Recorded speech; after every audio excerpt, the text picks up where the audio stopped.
ಎಲ್ಲರಿಗೂ ನಮಸ್ಕಾರ. ನಾನು ರಾಜೇಶ್ವರಿ. ರಾಜಿ ಅಡುಗೆ ಚಾನೆಲ್ಗೆ ನಿಮ್ಮೆಲ್ಲರಿಗೂ ಸ್ವಾಗತ. ಇವತ್ತಿನ ರೆಸಿಪಿ ಮೇಘನಾ ಸ್ಪೆಷಲ್ ಬೋನ್ಲೆಸ್ ಚಿಕನ್ ಬಿರಿಯಾನಿ. ಈ ರೆಸಿಪಿ ತುಂಬಾ ಯಮ್ಮಿಯಾಗಿರುತ್ತೆ.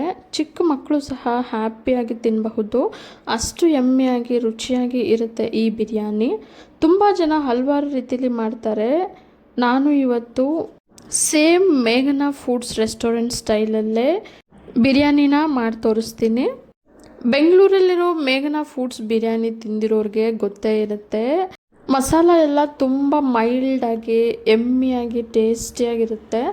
ವಿಡಿಯೋ ಸ್ಟಾರ್ಟ್ ಮಾಡೋಕ್ಕೂ ಮುಂಚೆ ಯಾರೆಲ್ಲ ಹೊಸದಾಗಿ ನನ್ನ ಚಾನಲ್ನ ನೋಡ್ತಿದ್ದೀರಾ, ದಯವಿಟ್ಟು ರಾಜಿ ಅಡುಗೆನ ಸಬ್ಸ್ಕ್ರೈಬ್ ಮಾಡ್ಕೊಳ್ಳಿ. ಹಾಗೆ ಪಕ್ಕದಲ್ಲಿರೋ ಬೆಲ್ ಐಕಾನ್ನ ಪ್ರೆಸ್ ಮಾಡೋದನ್ನು ಮರಿಬೇಡಿ. ಬನ್ನಿ ಈಗ ವಿಡಿಯೋನ ಸ್ಟಾರ್ಟ್ ಮಾಡೋಣ.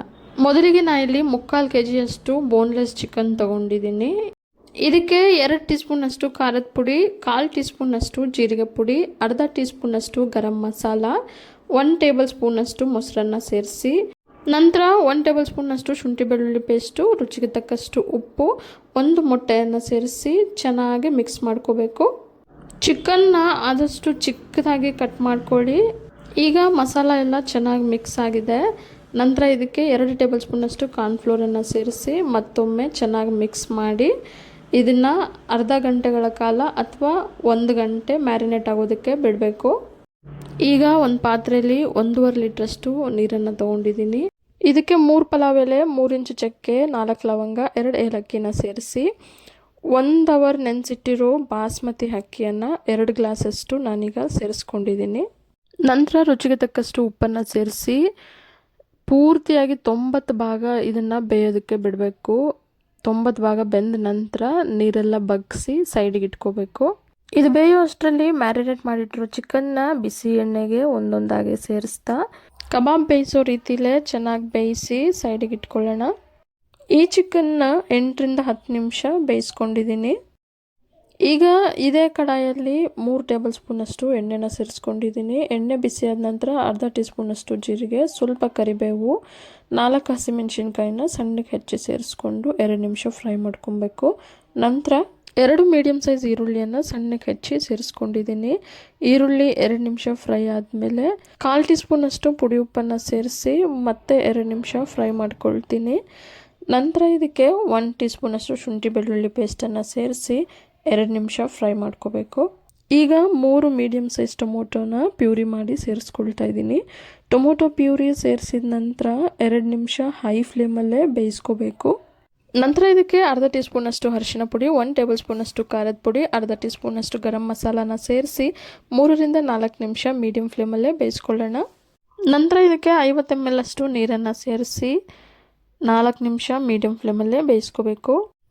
ಈಗ ಇದಕ್ಕೆ ಫ್ರೈ ಮಾಡಿಟ್ಟಿರೋ ಚಿಕನ್ ಪೀಸ್ಗಳನ್ನು ಸೇರಿಸಿ ಗ್ರೇವಿ ಎಲ್ಲ ಚಿಕನ್ ಪೀಸ್ಗಳಿಗೆ ಚೆನ್ನಾಗಿ ಕೋಟಿಂಗ್ ಆಗುವ ಹಾಗೆ ಬೇಯಿಸ್ಕೋಬೇಕು.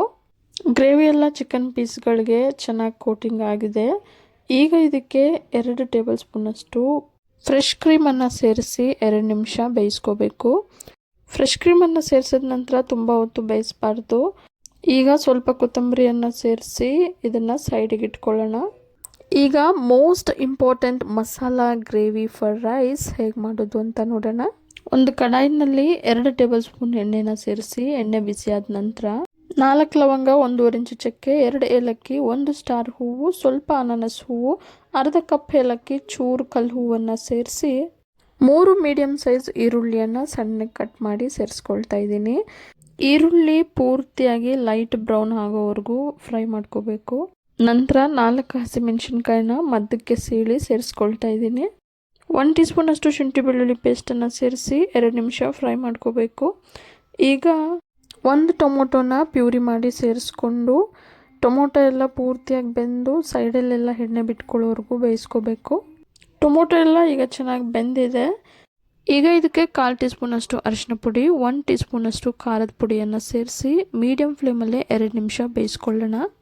ನಂತರ 1/4 ಟೀ ಸ್ಪೂನಷ್ಟು ಕಸೂರಿ ಮೆಥಿಯನ್ನು ಸೇರಿಸಿ 2 ನಿಮಿಷ ಮೀಡಿಯಮ್ ಫ್ಲೇಮಲ್ಲೇ ಬೇಯಿಸ್ಕೋಬೇಕು. ಈಗ ಇದಕ್ಕೆ 100 ml ಅಷ್ಟು ಕಾಯಿಸಿ ತಣ್ಣಗಾಗಿರೋ ಹಾಲನ್ನು ಸೇರಿಸಿ ಚೆನ್ನಾಗಿ ಮಿಕ್ಸ್ ಮಾಡಿ ಮೀಡಿಯಮ್ ಫ್ಲೇಮಲ್ಲೇ 2 ನಿಮಿಷ ಬೇಯಿಸ್ಕೋಬೇಕು.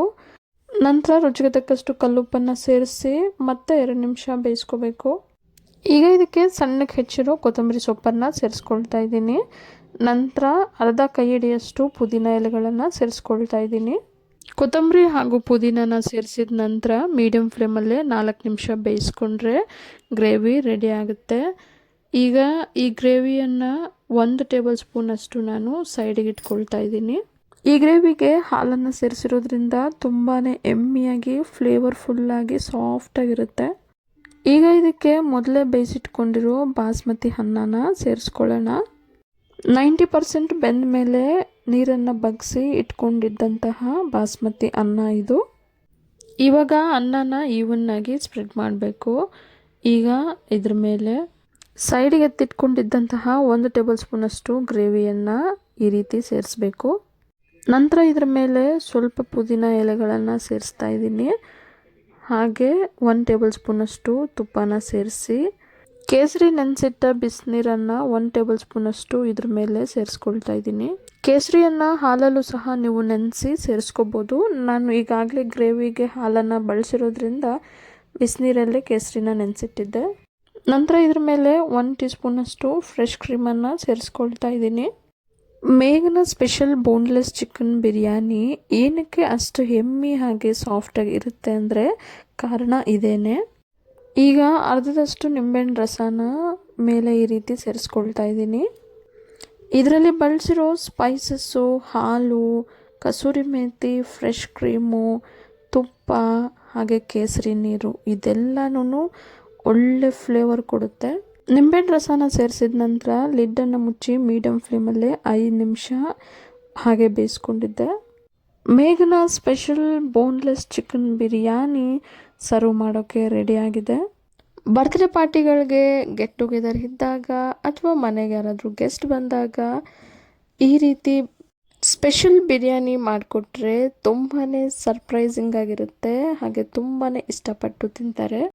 ಈ ರೆಸಿಪಿ ಮಾಡೋ ಪ್ರಾಸೆಸ್ಸು ಸ್ವಲ್ಪ ಜಾಸ್ತಿ ಅನಿಸ್ಬೋದು, ಆದರೂ ಒಂದು ಸಲ ಟ್ರೈ ಮಾಡಲೇಬೇಕು. ನಾನಂತೂ ತಿಂಗಳಿಗೆ 2 ಸಲ ಈ ಬಿರಿಯಾನಿನ ಮಾಡ್ತಾ ಇರ್ತೀನಿ. ತುಂಬಾ ಚೆನ್ನಾಗಿರುತ್ತೆ. ಇವತ್ತಿನ ಎಮ್ಮಿ ಟೇಸ್ಟಿ ಫ್ಲೇವರ್ಡ್ ಫುಲ್ ಮೇಘನ ಸ್ಪೆಷಲ್ ಬೋನ್ಲೆಸ್ ಚಿಕನ್ ಬಿರಿಯಾನಿ ನಿಮಗೆಲ್ಲ ಇಷ್ಟ ಆಗಿದೆ ಅಂದ್ಕೊಂಡಿದ್ದೀನಿ. ಇಷ್ಟ ಆಗಿದರೆ ಈಗಲೇ ಒಂದು ಲೈಕ್ ಮಾಡಿ, ಹಾಗೆ ನಿಮ್ಮ ಫ್ಯಾಮಿಲಿ ಆ್ಯಂಡ್ ಫ್ರೆಂಡ್ಸ್ ಜೊತೆ ಶೇರ್ ಮಾಡಿ. ಮತ್ತಷ್ಟು ಸುಲಭ ಹಾಗೂ ರುಚಿಕರ ರೆಸಿಪಿಗಳಿಗೋಸ್ಕರ ರಾಜ್ಯ ಅಡುಗೆನ ಸಬ್ಸ್ಕ್ರೈಬ್ ಆಗೋದನ್ನು ಮರಿಬೇಡಿ. ಹೊಸ ರುಚಿಯಾದ ರೆಸಿಪಿಯೊಂದಿಗೆ ಮುಂದಿನ ವಿಡಿಯೋದಲ್ಲಿ ಸಿಗೋಣ. ಧನ್ಯವಾದಗಳು.